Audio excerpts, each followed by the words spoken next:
রোহিঙ্গাদের নিজ দেশে প্রত্যাবাসনের বিষয়ে ব্যবস্থা নিতে বিশ্ব নেতাদের প্রতি আহ্বান জানিয়েছেন অন্তর্বর্তী সরকারের প্রধান উপদেষ্টা ডক্টর মোহাম্মদ ইউনুস।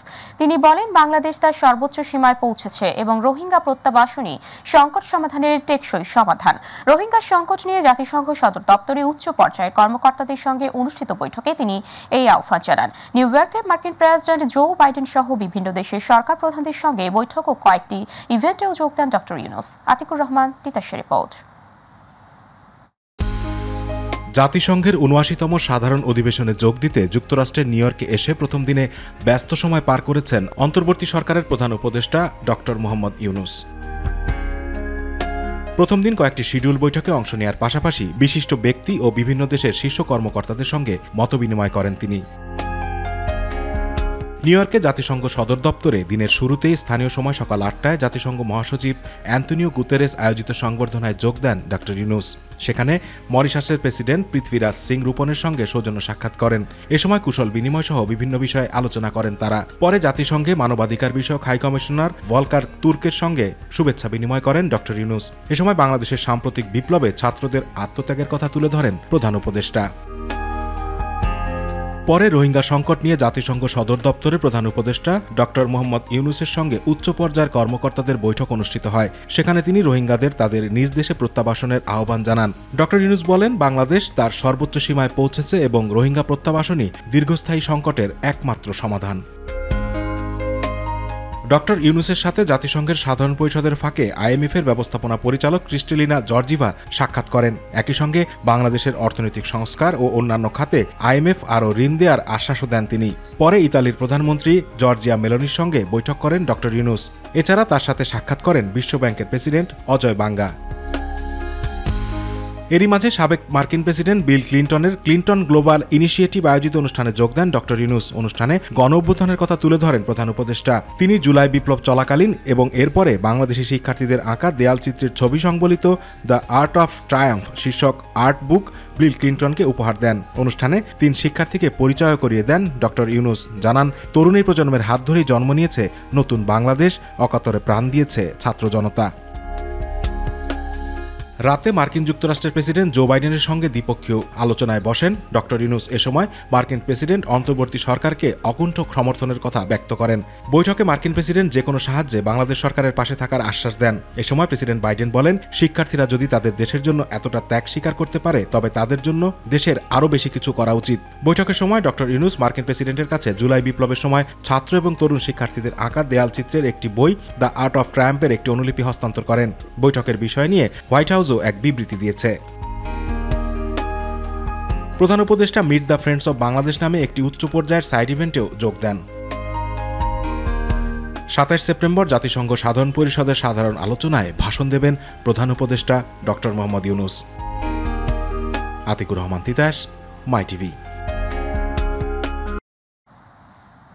বৈষম্যবিরোধী আন্দোলন কেন্দ্রিক রাজধানীর বাড্ডা থানায় দায়ের করা হত্যা মামলায় সাবেক প্রধানমন্ত্রীর বিনিয়োগ উপদেষ্টা সালমান এফ রহমান, সাবেক মন্ত্রী আনিসুল হক, দীপু মনি ও আইসিটি প্রতিমন্ত্রী জুনায়েদ আহমেদ পলককে গ্রেপ্তার দেখিয়েছেন আদালত। সকাল ৮টার দিকে তাদেরকে আদালতে আনা হয়। এদিন ডিবি গুলশান জোনের পুলিশ পরিদর্শক মোহাম্মদ জেহাদ হোসেন আসামিদের এই মামলায় গ্রেপ্তার দেখানোর জন্য আবেদন করেন। তার আবেদনের পরিপ্রেক্ষিতে ঢাকার মেট্রোপলিটন ম্যাজিস্ট্রেট আরাফাতুল রাকিবের আদালত তাদেরকে গ্রেপ্তার দেখানোর আবেদন মঞ্জুর করেন। হঠাৎ করে বান্দরবানে বেড়েছে ডেঙ্গু ও ম্যালেরিয়ার প্রকোপ। শহরে আশেপাশে এলাকাগুলোতে ডেঙ্গুর প্রভাব বিস্তারের পাশাপাশি দুর্গম উপজেলাগুলোতে দেখা দিয়েছে ম্যালেরিয়ার প্রাদুর্ভাব। ফলে এই দুটি রোগে আক্রান্ত হচ্ছে ছোট বড় সহ সকলেই। ভর্তি হচ্ছেন হাসপাতালে। ডেঙ্গুর প্রকোপ বেড়ে যাওয়ায় আতঙ্কিত হয়ে উঠেছে স্থানীয় বাসিন্দারা। প্রতিনিধি তুহিন হোসেনের রিপোর্ট জানাচ্ছেন শামস তাবরিজ উচ্ছ্বাস। পার্বত্য জেলা বান্দরবনে হঠাৎ করে বেড়েছে ডেঙ্গু ও ম্যালেরিয়া রোগের প্রাদুর্ভাব। বেশ কয়েকটি এলাকা এরই মধ্যে ডেঙ্গু রোগের হটস্পটে পরিণত হয়েছে। বর্ষা মৌসুমে পাহাড়ি এলাকায় মশার উপদ্রব বেড়ে যাওয়া ও মশারি ব্যবহার না করায় বান্দরবনে দেখা দিয়েছে ডেঙ্গুর প্রকোপ। ফলে প্রতিদিনই ডেঙ্গু রোগের লক্ষণ নিয়ে হাসপাতালে ভর্তি হচ্ছেন সব বয়সী মানুষ। আমার বাচ্চা জ্বর অবস্থায় হাসপাতালে নিয়ে আসিছি, আসার পরে ডেঙ্গু পজিটিভ, এরপরে চিকিৎসা চলতেছে। প্রথমে বুঝতে পারিনি যে আমার ডেঙ্গু হয়েছে, পরে হাসপাতালে আসার পরে চিকিৎসা নেওয়ার পরে আজ 3 দিন আছি অসুস্থ, কিন্তু চিকিৎসা নেওয়ার পর সুস্থ হয়ে যাচ্ছে আস্তে আস্তে আর কি। এদিকে জেলা সদর হাসপাতাল সহ উপজেলা স্বাস্থ্য কমপ্লেক্সে রোগীর চাপ বাড়ায় চিকিৎসা দিতে হিমশিম খেতে হচ্ছে চিকিৎসকদের। আমাদের বান্দরবান সদর হাসপাতালে এখন ডেঙ্গু রোগীর খুব প্রকোপ বেড়ে গেছে এবং যে রোগীগুলো আসতেছে আমরা যথাসাধ্য চেষ্টা করতেছি, আমাদের সেবার মধ্যে যতটুকু সার্থক আমরা সেই সেবা দেওয়ার চেষ্টা করতেছি। ডেঙ্গু আক্রান্ত রোগীদের আতঙ্কিত না হয়ে হাসপাতালে চিকিৎসা নেওয়ার পাশাপাশি সচেতন হওয়ার পরামর্শ জেলা সিভিল সার্জনের। বর্তমানে বান্দরবানে ডেঙ্গু রোগের প্রকোপটা একটু বেশি সারা দেশের ন্যায়, কিন্তু আশাব্যঞ্জক কথা হলো ডেঙ্গু রোগের চিকিৎসার জন্য চিকিৎসা সামগ্রী, ওষুধপত্র, আমাদের স্বাস্থ্য সেবা কর্মী যারা আছে আমরা সদা প্রস্তুত এবং আমাদের যথেষ্ট পরিমাণে ওষুধপত্র আছে। এবছরের 1 জানুয়ারি থেকে এখন পর্যন্ত বান্দরবনে ডেঙ্গু জ্বরে চিকিৎসা নিয়েছেন 385 জন ও ম্যালেরিয়া রোগে 4905 জন। শামস তাবরিজ উচ্ছ্বাস, মাই টিভি নিউজ ডেস্ক। অস্থায়ী ভবন আর ঘিঞ্জি পরিবেশে দেয়া হচ্ছে পিরোজপুরের কাউখালী উপজেলা স্বাস্থ্য কমপ্লেক্সের চিকিৎসা। ফলে সেবা দিতে একদিকে যেমন হিমশিম খাচ্ছে কর্তৃপক্ষ, অন্যদিকে বিড়ম্বনার শিকার হচ্ছেন চিকিৎসা নিতে আসা মানুষেরা। প্রতিনিধি রাজু তালুকদারের রিপোর্ট জানাচ্ছেন ইলিয়াস কমল। 2017 সালে পিরোজপুরের কাউখালী উপজেলা স্বাস্থ্য কমপ্লেক্সটি 30 থেকে 50 শয্যায় উন্নীত হয়, কিন্তু পুরনো ভবনটি ব্যবহারের অনুপযোগী হওয়ায় তা পুনর্নির্মাণের জন্য 25 কোটি 11 লক্ষ টাকার কার্যাদেশ দেয় স্বাস্থ্য প্রকৌশল বিভাগ। 2022 সালের জুলাই মাসে ঠিকাদারি প্রতিষ্ঠান মেসার্স কোহিনুর এন্টারপ্রাইজ কার্যাদেশ পায়। কাজের গতি স্লথ থাকায় কার্যাদেশ বাতিল করে স্বাস্থ্য প্রকৌশল দপ্তর।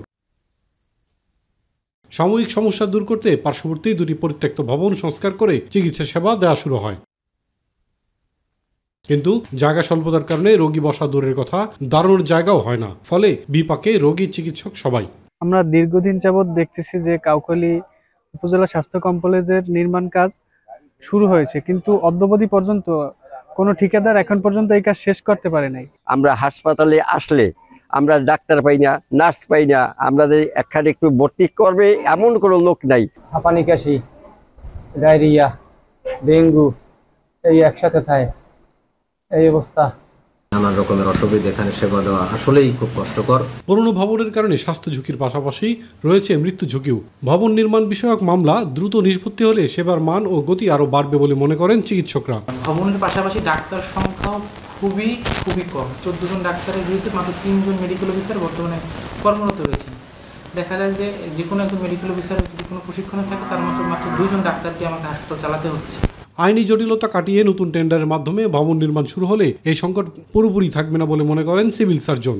আইনি জটিলতাটা কেটে গেলে নতুন করে টেন্ডার আহ্বান করে আবার নির্মাণ কাজ শুরু করা যেতে পারে এবং আমি মনে করি এতে জনদুর্ভোগ কমে যাবে এবং চিকিৎসা সেবার আরো সুন্দরভাবে দেওয়া সম্ভব হবে। কাউখালী স্বাস্থ্য কমপ্লেক্সে প্রতিদিন প্রায় 300 রোগী চিকিৎসা সেবা নিতে আসেন। ইলিয়াস কমল, মাই টিভি।